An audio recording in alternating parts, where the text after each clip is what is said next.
Hi hello friends, welcome to our channel. ఈరోజు మనం KGBV recruitment గురించి తెలుసుకుందాము. అసలు ఎన్ని పోస్టులు ఉన్నాయి, ఏ విధంగా సెలెక్ట్ చేస్తారు, ఇవన్నీ కూడా మనము డీటెయిల్గా మొత్తం డీటెయిల్స్ అన్నీ కూడా ఈ వీడియోలో చూసేద్దాము. సో ఎవరైనా సబ్స్క్రైబ్ చేయకుండా ఉంటే తప్పకుండా సబ్స్క్రైబ్ చేయండి, మీ ఫ్రెండ్స్కి కూడా షేర్ చేయండి. ఇంకా లేట్ చేయకుండా స్టార్ట్ చేసేద్దాం. సో ఇది వచ్చేసి మనకి సమగ్ర శిక్ష వాళ్ళు రిలీజ్ చేస్తున్నటువంటి నోటిఫికేషన్ అన్నమాట. ఆన్లైన్ అప్లికేషన్స్ని ఇన్వైట్ చేస్తూ, సో ఓన్లీ ఉమెన్ మాత్రమే, ఓకేనా, ఓన్లీ ఉమెన్ క్యాండిడేట్స్ మాత్రమే ఎలిజిబుల్. ఇదంతా కూడా ప్యూర్ కాంట్రాక్ట్ బేసిస్ మాత్రమే ఉంటుంది. నెక్స్ట్ వచ్చేసి ఈ యొక్క పోస్టులు ఏమేమి ఉన్నాయంటే ప్రిన్సిపల్ పోస్టులు ఉన్నాయి, పీజీటీ అంటే పోస్ట్ గ్రాడ్యుయేట్ టీచర్ పోస్టులు ఉన్నాయి, అండ్ అలాగే సిఆర్టీ అంటే కాంట్రాక్ట్ రెసిడెన్షియల్ టీచర్ పోస్టులు ఉన్నాయి, అలాగే పీఈటీ అంటే ఫిజికల్ ఎడ్యుకేషన్ టీచర్ పోస్టులు కూడా ఉన్నాయన్నమాట. ఓకేనా. సో ఇదంతా కూడా మొత్తంగా 352 టైప్ 3 కేజీబీవీలు ఉంటే మనకి ప్రెజెంట్ వచ్చేసి 299 వేకెన్సీ అయితే కనుక మనకి చూపిస్తున్నాయి. మరి సెలక్షన్ ప్రాసెస్ ఏ విధంగా ఉంటుంది అంటే కనుక ఇదంతా కూడా ప్యూర్ మెరిట్ బేసిస్ మాత్రమే, ఎటువంటి ఎగ్జామ్ అలాగే డెమో కూడా లేదు. ఓకేనా, ఓన్లీ మనకి మెరిట్ బేసిస్ పైన ఉంటుంది. సో మరి దీంట్లోకి వెళ్ళే ముందు ఇంకా ఇక్కడ మనకి అసలు ఎన్ని పోస్టులు ఉన్నాయి, ఏమేమి ఉన్నాయన్నీ కూడా మనం చూసేద్దాము. సో ఇక్కడ మనం చూడండి, మొత్తము 299 వేకెన్సీస్ అయితే ఉన్నాయి. అందులో ప్రిన్సిపల్ పోస్టులు 16 ఉన్నాయి, పీజీటీ 98, తర్వాత సిఆర్టీ 133, పీఈటీ 52 అనమాట. ఓకేనా, ఈ విధంగా మొత్తము ఎన్ని పోస్టులు ఉన్నాయనేది కూడా ఇక్కడ మెన్షన్ చేయడం జరిగింది. మరి ఏ విధంగా అప్లికేషన్ ప్రాసెస్ ఉంటుంది అంటే కనుక చూడండి, ఇదంతా కూడా మనకి ఆన్లైన్ మాత్రమే. ఓకేనా, ఆఫ్లైన్ అయితే కాదు, ఓన్లీ ఆన్లైన్లో మాత్రమే అప్లికేషన్ అనేది సబ్మిట్ చేయాల్సిన అవసరం అయితే ఉంటుంది. ఓకేనా, సో ఇదంతా కూడా ఆన్లైన్. మరి ఏమైనా ఫీజు ఉంటుందా అంటే కనుక ఎస్ అండి ఉంటుంది. ఎంత అంటే కనుక 300 రూపీస్ అనమాట. ఓకే, 300 రూపీస్ ఆన్లైన్ ఫీజు అయితే మనము పే చేయాల్సి ఉంటుంది. ఓకే, సో మరి ఏ విధంగా పే చేయాలంటే కనుక మనకి ఏ చలానా కూడా అవసరం లేదండి. ఓకేనా, ఇది కూడా ఆన్లైన్లోనే ఫీజు 300 రూపీస్ ఫీజు అనేది కూడా ఆన్లైన్లోనే మనకి అందుబాటులో అంటే పే చేసేలాగా ఇక్కడ ఉందన్నమాట. ఓకే, సో ఇక్కడ చూడండి, నోటిఫికేషన్ అయితే 26 రిలీజ్ అవుతుంది. ఇంకా ఆన్లైన్ అప్లికేషన్స్ వచ్చేసి 27వ తారీఖు నుంచి స్టార్ట్ అవుతాయి. ఓకేనా, లాస్ట్ డేట్ ఎప్పుడు అంటే June 5, అంటే చాలా తక్కువ టైం ఉంది. ఓకేనా, నెక్స్ట్ సెలెక్షన్ లిస్ట్ ఎప్పుడైతే రిలీజ్ చేస్తారు అంటే కనుక June 7. ఓకేనా, June 7 మనకి సెలెక్షన్ లిస్ట్ అయితే రిలీజ్ చేస్తారు. అది కూడా 1:3 అంటే ఒక పోస్ట్కి 3 సెలెక్ట్ చేసి ఆ యొక్క సెలెక్షన్ లిస్ట్ అయితే మనకి 7 అంటే June 7వ తారీఖున డిస్ప్లే అనేది చేస్తారు అఫీషియల్ వెబ్సైట్లోనే. సో మీరైతే వరి అవ్వాల్సిన పని లేదు. ఇంకా నెక్స్ట్ వచ్చేసి ఇక్కడ చూడండి, సర్టిఫికేట్ వెరిఫికేషన్ ఎప్పుడు ఉంటుంది అంటే 9వ తారీఖు ఉంటుంది, అంటే జూన్. ఇదంతా కూడా జూన్లోనే ఉంటుంది. నెక్స్ట్ వచ్చేసి ఫైనల్ మెరిట్ లిస్ట్ సర్టిఫికేట్ అంటే ఆ సర్టిఫికేట్ వెరిఫికేషన్ కంప్లీట్ అయిపోయిన తర్వాత ఎవరు సెలెక్ట్ అయ్యారు, ఫైనల్ మెరిట్ లిస్ట్ వచ్చేసి June 12వ తారీఖు ఉంటుంది. అండ్ అలాగే ఏవైనా గ్రెవెన్సెస్ ఉన్నాయా ఫైనల్ మెరిట్ లిస్ట్ సంబంధించి అంటే కనుక దానికి కూడా టైం ఇచ్చారు, 14th వరకు ఇచ్చారు. తర్వాత ఇంకా ఇవి గ్రేవెన్సెస్ ఇవి అయిపోయిన తర్వాత ఫైనల్ ఇంకా మెరిట్ లిస్ట్ ఉంటుంది కదా డిస్ట్రిక్ట్ లెవెల్లో, దాన్ని June 16వ తారీఖు డిస్ప్లే చేస్తారు. ఇంకా ఇవన్నీ కంప్లీట్ అయిపోయిన తర్వాత అపాయింట్మెంట్ లెటర్ ఇవన్నీ కూడా 18వ తారీఖు ఇస్తారు. ఆ రోజు కౌన్సిలింగ్ కూడా ఉంటుంది. ఓకే, నెక్స్ట్ కాంట్రాక్ట్ అగ్రిమెంట్ కూడా మనకి ఎప్పుడు ఉంటుందంటే 18th మాత్రం ఉంటుంది. ఓకే, ఇంకా రిపోర్టింగ్ టు డ్యూటీ అంటే జాయినింగ్ డేట్ వచ్చేసి మనకి June 20గా ఇచ్చారు. సో ఈ విధంగా ఇవ్వడం జరిగింది. ఇంకా నెక్స్ట్ ఏజ్ లిమిట్ విషయానికి వస్తే 18 ఇయర్స్ అయితే కంప్లీట్ చేసి ఉండాలి. ఓకేనా, షుడ్ నాట్ క్రాస్ 45 ఇయర్స్ అనమాట. ఓకే, నెక్స్ట్ ఇంకా ఎస్సీ ఎస్టీ బీసీ ఈడబ్ల్యూస్ వాళ్ళకైతే మ్యాక్సిమం ఏజ్ లిమిట్ వచ్చేసి 50 ఇయర్స్. ఓకే, అండ్ ఒకవేళ డిఫరెంట్ ఏబుల్డ్ పర్సన్స్ ఉంటే కనుక maximum age 52. For ex service men women ఎవరైతే ఉంటారో వాళ్ళకి 45 ఇయర్స్ అనమాట. ఇంకా టెట్ అయితే ఖచ్చితంగా ఉండాలండి. ఇక్కడ చూడండి, the candidate must pass teacher eligibility test అనమాట. ఓకేనా, ఖచ్చితంగా టెట్ అయితే క్వాలిఫై అయి ఉండాలి. ఓకే, ఇక్కడ ఏ పోస్టులకు అయితే కనుక చూడండి, సిఆర్టీ, ప్రిన్సిపల్, పీజీటీ. ఓకేనా, అది కూడా పీజీటీలలో సబ్జెక్ట్స్ ఉంటాయి కదా వాటికి మాత్రమే. ఒకేషనల్ కోర్స్ ఏవైతే ఉంటాయో వాళ్ళకి టెట్ అయితే అవసరం లేదు. ఓకే, సో అదే ఇక్కడ ఇచ్చారు చూడండి, మీరు ఇక్కడ చెక్ చేసుకోవచ్చు. ఓకే, చూడండి, TET qualification is not required for the post of physical education. అంటే పీఈటీ వాళ్ళకి, తర్వాత పీజీటీలలో ఎవరైతే ఒకేషనల్ సబ్జెక్ట్స్ టీచ్ చేస్తున్నారో వాళ్ళకి టెట్ అయితే అవసరం లేదని కూడా ఇస్తున్నారు. ఇంకా ఇక్కడ చూస్తే మీడియం ఇంగ్లీష్ మీడియం అయితే ఖచ్చితంగా ఉండాలన్నమాట. ఓకే, ఖచ్చితంగా ఇంగ్లీష్ మీడియంలోనే మనము టీచింగ్ అనేది చేయాల్సి ఉంటుంది. ఓకే, ఎవరైతే వాళ్ళ యొక్క స్టడీస్ని బోత్ అంటే ఇంగ్లీష్ అండ్ తెలుగు మీడియంలలో చదివి ఉంటారో వాళ్ళు కూడా అప్లై చేయడానికి ఎలిజిబుల్ అనమాట. ఇంకా చూడండి, సో మనకి సెలక్షన్ ప్రాసెస్ ఏ విధంగా ఉంటుంది అనేది ఇప్పుడు మనం చూసేద్దాము. సెలక్షన్ ప్రొసీజర్ అంటే ఎలా ఉంటుందంటే ఇదంతా కూడా ఓన్లీ మెరిట్ బేస్డ్ అనమాట.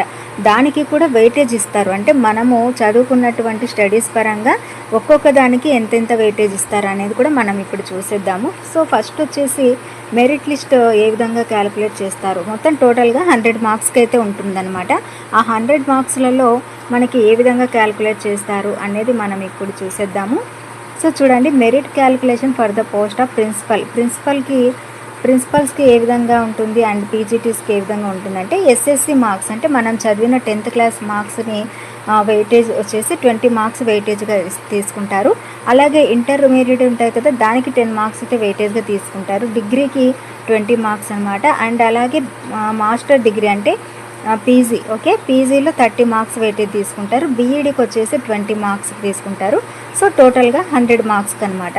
ఈ విధంగా క్యాలిక్యులేట్ అయితే చేస్తారనమాట. మరి ఏ విధంగా క్యాలిక్యులేట్ చేస్తారు ఈ యొక్క మెరిట్ని అంటే కనుక, సో చూడండి, ఫర్ సపోజ్ ఒకవేళ ఇక్కడ చూడండి, మనము 10th క్లాస్లో 600కి 450 మార్క్స్ సెక్యూర్ చేస్తామనుకోండి.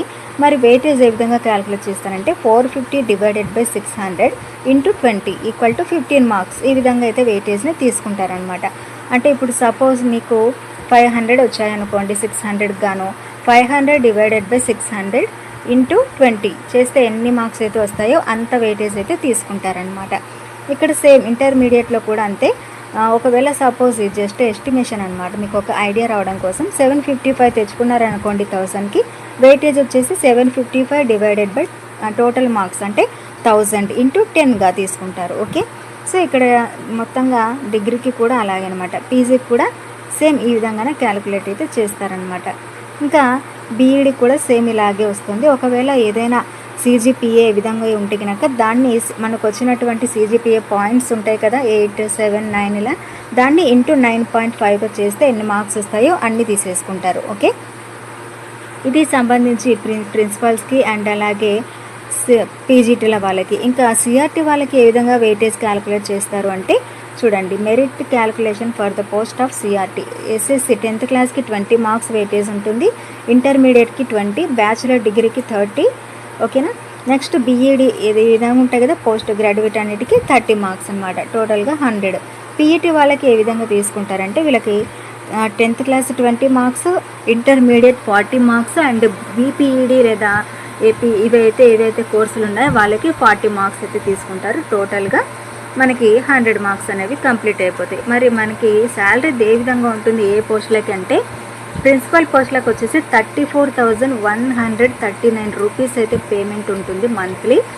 నెక్స్ట్ పీజీటీ తర్వాత సిఆర్టీ పీఈటీ వీళ్ళందరికీ కూడా ఒకటే శాలరీ అనమాట, 26,759 రూపీస్ అనేది ఇవ్వడం జరుగుతుంది. ఓకే, లోకల్ స్టేటస్ ఇది చాలా ఇంపార్టెంట్ అండి. లోకల్ ఖచ్చితంగా ఉండాలి. లోకల్ క్యాండిడేట్స్కి మాత్రమే జాబ్స్ అనేవి ఇవ్వడం జరుగుతుంది. ఎవరైతే 7 ఇయర్స్ అంటే 4th క్లాస్ నుంచి 10th క్లాస్ వరకు ఒకే డిస్టిక్లో చదివింటారో వాళ్ళనే లోకల్ క్యాండిడేట్స్గా రిఫర్ చేస్తారు. ఒకవేళ ఒక క్యాండిడేట్ 3 ఇయర్స్ ఒక డిస్టిక్లో 4 ఇయర్స్ ఇంకొక డిస్టిక్లో చదివి ఉంటే ఎవరు 4 ఇయర్స్ ఎక్కడ చదివారో దాన్ని మాత్రమే కన్సిడర్ చేస్తారనమాట. ఓకేనా. ఇప్పుడు సపోజ్ 3 ఇయర్స్ ఒక ఊరిలో ఒక డిస్టిక్లో చదివారు, 4 ఇయర్స్ ఇంకొక డిస్టిక్లో చదివారు. అప్పుడు 3కి ఎక్కువనా 4 ఎక్కువనా? 4 ఎక్కువ కాబట్టి 4 ఇయర్స్ మీరు ఎక్కడ చదివారో ఆ డిస్టిక్ని మాత్రమే కన్సిడర్ చేస్తారనమాట. సో ఈ విధంగా మనకి మొత్తం ప్రాసెస్ అయితే ఉంటుంది. ఇంకా ఫైనల్గా ఒకసారి చెక్ లిస్ట్ అంటే ఏంటంటే వాళ్ళు కొన్ని డాక్యుమెంట్స్ అయితే ఇచ్చారు, అవన్నీ మీరు ఒక ఆర్డర్లో పెట్టుకొని కరెక్ట్గా ఉన్నాయో లేదా అని చెక్ చేసుకోవాలి. అసలు ఏమేమి డాక్యుమెంట్స్ ఉన్నాయి ఇవన్నీ చెక్ లిస్ట్లో ఏమి ఉంటాయనేవి కూడా ఇప్పుడు చూసేద్దాము. సో చూడండి, ఫస్ట్ 10th క్లాస్ మార్క్స్ ఉండాలి, ఇంటర్మీడియట్ తర్వాత డిగ్రీ, మాస్టర్ డిగ్రీ అంటే పీజీ ఉండాలి, తర్వాత బీఈడి ఉండాలి, ఒకవేళ డిప్లొమా ఉంటే అది కూడా. నెక్స్ట్ లోకల్ సర్టిఫికేట్ ఇదైతే కన్ఫర్మ్గా ఉండాలండి. ఓకేనా. స్టడీ సర్టిఫికేట్స్ ఉండాలి, ఓకేనా. క్యాస్ట్ సర్టిఫికేట్ ఉండాలి, ఒకవేళ ఎస్సీ ఎస్టీ బీసీ వాళ్ళకైతే గినక. నెక్స్ట్ ఇంకా ఏముండాలి అనేది చూడండి, ఇన్కమ్ సర్టిఫికేట్ ఉండాలి, అలాగే డిఫరెంట్ ఏబుల్డ్ అయితే వారికి ఆ సర్టిఫికేట్ ఉండాలి, టెట్ సర్టిఫికేట్ ఉండాలి, ఓకే. ఇన్కమ్ సర్టిఫికేట్ ఉండాలి ఎవరైతే ఈడబ్ల్యూఎస్ క్యాండిడేట్స్ ఉంటారో వాళ్ళకి, ఓకే. ఇన్కమ్, క్యాస్ట్ ఇవన్నీ, లోకల్ సర్టిఫికేట్, స్టడీ సర్టిఫికేట్ కూడా ఉండాలి, గుర్తుపెట్టుకోండి. మనం చదివింటాం కదా, ఆ స్టడీ సర్టిఫికేట్లనే లోకల్ స్టేటస్ సర్టిఫికేట్గా పరిగణిస్తారనమాట, ఓకేనా. గుర్తుపెట్టుకోండి, స్టడీ సర్టిఫికేట్లే మనకి లోకల్లో చదివామా లేదా అనే దానికి గుర్తు. ఖచ్చితంగా ఆ సర్టిఫికేట్స్ అయితే ఉండాలి. ఆ సర్టిఫికేట్స్ లేకపోతే లోకల్గా అలో చేయరు, మీకు జాబ్ కూడా రాదు. ఇదైతే మెయిన్ పాయింట్, గుర్తుపెట్టుకోండి. సో ఇదనమాట మనకి మెయిన్ టాపిక్స్. అసలు ఈ రిక్రూట్మెంట్లో ఏ విధంగా ఉంటుంది, మెరిట్ బేస్డ్ అంతా కూడా వెయిటేజ్ అనేది తీసుకోవడం జరుగుతుంది, ఓకే. ఇంకా ఏమైనా డౌట్స్ ఉంటే కామెంట్ చేసేయండి. తర్వాత మీరు జాబ్లో జాయిన్ అయిన తర్వాత మీ యొక్క డ్యూటీస్ ఏ విధంగా ఉంటాయి అవన్నీ కూడా మీకు ఏమైనా డౌట్స్ ఉంటే నన్ను అడగండి. ఇంకోటి ఏంటంటే, మీరు జాబ్లో జాయిన్ అయిన తర్వాత ఖచ్చితంగా మీకు నైట్ డ్యూటీస్ అయితే ఉంటాయండి, ఓకేనా. నైట్ డ్యూటీస్ అయితే కన్ఫామ్గా ఉంటాయి, మీరు ఇదైతే గుర్తుపెట్టుకోండి. నైట్ డ్యూటీస్ కూడా వీక్లీ వన్స్ లేదా మన సబ్జెక్ట్ లేదా మన యొక్క ఎగ్జామ్ని బట్టి నైట్ డ్యూటీస్ అయితే ఖచ్చితంగా చేయాల్సి ఉంటుంది, ఓకే. వీటన్నిటి కూడా ఇంకా ఏమైనా డౌట్స్ ఉంటే కామెంట్లో అడగండి, ఓకే. నైట్ డ్యూటీస్ అయితే మస్ట్ ఎవరికైనా సరే, ఓకేనా. ఇదైతే మర్చిపోవద్దు, నైట్ డ్యూటీ ఖచ్చితంగా అయితే ఉంటుందన్నమాట. మార్నింగ్ వెళ్తే ఆ రోజు నైట్ అంతా కూడా ఈవినింగ్ వరకు క్లాసెస్ చెప్పుకొని నైట్ అంతా డ్యూటీ చేసేసి నెక్స్ట్ డే మనము రిలీవ్ అయిపోవచ్చు. సో ఇది ఈ ప్రాసెస్.